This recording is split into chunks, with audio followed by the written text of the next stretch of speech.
Okay, and so I'm in this area that I created, outlined in the winter, and in the winter it was very bare, and I made these mounds. Well, two mounded, well, one contiguous mounded area. I made this area over here, this area over here. And so since I'd say about 2 years, almost about 2 years at least, um, I've had this one wish list plant, and I got it the other day. I had a chance to get it earlier in the year, but I opted out of getting it. I decided to get a sweet shrub in the moment. And I don't regret that because that smells delightful and it's actually doing really well. So this area actually came out a bit farther. I've been slowly pushing it back. There's some scrap metal that I might use as a border for these beds. Still haven't decided. But now that I have the one plant in ground, I think it's giving me a vision. Like I could have a hydrangea here. I could have an oak leaf hydrangea here. I think that would really match actually with the oaks. So thoughts are forming. And so just for height reference, because it looks like I'm really far in the foreground.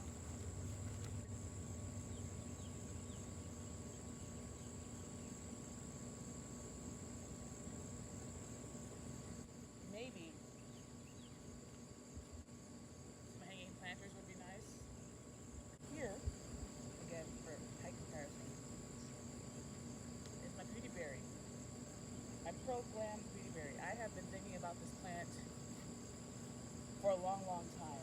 And then I saw it this year and I'm just like, oh, they have her. I saw her since winter this year and I've just been eyeing, not getting. And then, I'm not gonna say on a whim, but I saw her, I'm just like, oh, I have to have her. Now they had at this point being late July, about 7 left at my local location. And I got one initially because I saw they had 2 over here, and then eventually I saw they had like a gaggle over there. And so I got her. I know I won't say I was necessarily waiting for clearance, but I wouldn't have been opposed. Anyway, the beauty berry, Pro Glam beauty berry that's supposed to get 4 to 5 feet tall, 3 to 5 feet wide, I think. And so I planted her in.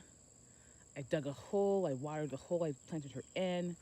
Then I mulched with some of the pine cone because it will just break down over time. And I have more pine cone and more pine cone will fall, so I'll be mulching more with that. And actually, now that I'm using the pine cone, it's like I could use a lot more pine cone. I have a lot more places to mulch, but. So I believe in the fall, we're gonna be seeing these florets, I'm not sure what you would call them, turning purple into these beautiful purple berries. So yeah, that's gonna be nice. And then it's gonna sway in the wind, or on the rainy days, just really stark days where everything else is, bare. Maybe have some color, it'll be real nice, real cute. Yeah. Here in this bed, I did have, and you can see the 3 mines, 1, 2, 3, 3 dahlias. They started growing. Maybe I wasn't watering enough. Maybe it was too hot. They didn't survive. One of them seems to have leaves on it right now. I don't know what she'll do for the rest of the season. These last 4 marigolds I just recently transplanted from somewhere else. These were transplanted a while ago, and so they're doing a lot better. We have some grass growing here. I don't mind the grass because I can keep it relatively low. Like if it wants to cover the mound, that's great, theoretically. So marigolds here, zinnias. I've transplanted some coleus. 1, 2, 3, 4, 5, 6, 7, 8, 9, 10. Here's some sedum, some more zinnia. There's a lot of, I have to come, and especially this area, there's a lot of like grass type things growing that I have to come and weed out.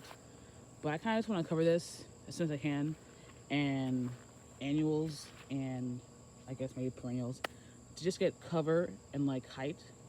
And then I'm going to come and trim this area up also with a strimmer. Over here I have some annuals and some perennials. Actually, yeah, it's just the 2 verbena that are annuals. I have to come up and finish cleaning up the invading grass. Why? Who moved you?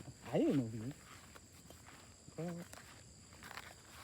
I have to put something in these holes because I don't want anything growing. That's more work for me. We got Rebecca. We've got carnations, two verbena, and we've got a cleone. Who told you you miss a man? Oh, yeah. Okay. And then here is my sweet shrub. She's doing lovely. All this new growth. She's looking like she's gonna get big. I think they do get very big. Yeah. I'm so happy with this plant. Like, I feel like I'm not regretting the what do you call this? I don't regret the beautyberry, but I feel more secure in this. Like, this might be deciduous or whatever, but I feel just because of the scent it gives. The beautyberry, I'm like, oh my gosh, what will it look like? I think in my mind it was gonna go taller, but that's fine also anyway, so.